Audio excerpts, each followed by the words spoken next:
raika amby folo kilometatra avy eo Mahajanga amin'ity lalam-pirenena faefatra makatỳ Antananarivo ity no misy fiviliana makany amin'ny grotte ny Belobaka, grotte de Belobaka izay lavabato miisa 7 izy io, 2 kilometatra miala amin'ny lalam-pirenena tonga ny fiara rehetrarehetra. Dia ny lavabato voalohany no tsy dia tsika voalohany zao mazava ho azy sady doany ihany koa izy io, ary ny tongotra akavanana tsy maintsy amindrana idirana melo ao ohatra ny doany rehetrarehetra saika manerana any Madagasikara.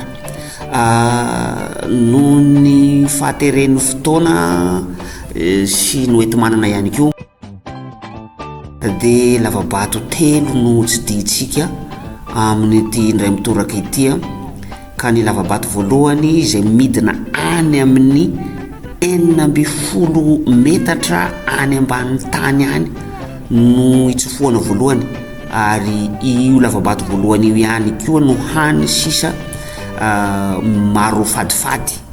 Mazava ho azy moa misy fadifadiny daholo na ireo lavabato sasany aza, fa ity ny tena mbola misy mpanasina, betsaka mpanasina kokoa. Any amin'ny 40 metatra any ambany any no misy ny bibilava ahitana an'ireo chauve-souris na ireo fanihy.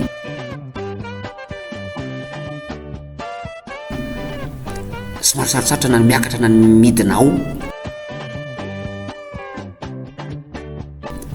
Dia ny lavabato faharoa ndray kosa lay antsoina hoe cathédrale no tsy diantsika eto zao.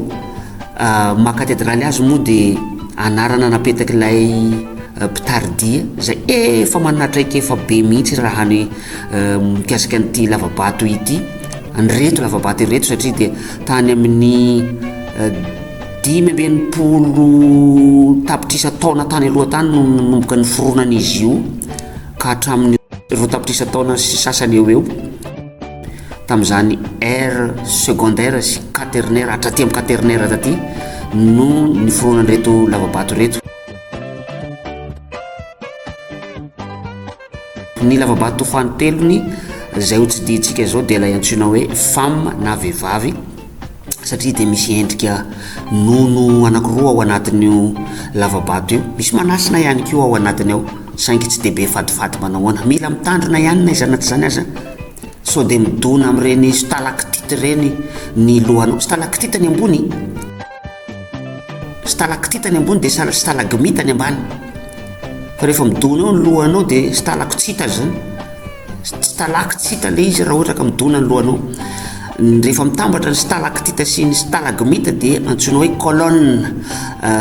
Formation karstique izy io, zany hoe resaka fitetevana rano feno calcaire aman'arivo taona na amatapitrisa taona no ny foronany zao lavabato izao tamin'ny arotany aloha ela be tany, tamin'ny mbola tsy nisy olombelona ary teto ambony tany. Fa nahitana subfossile kosa ny tao, zany hoe fossile mbola tsy tonga volana tsara rehefa natao ny fikarohana.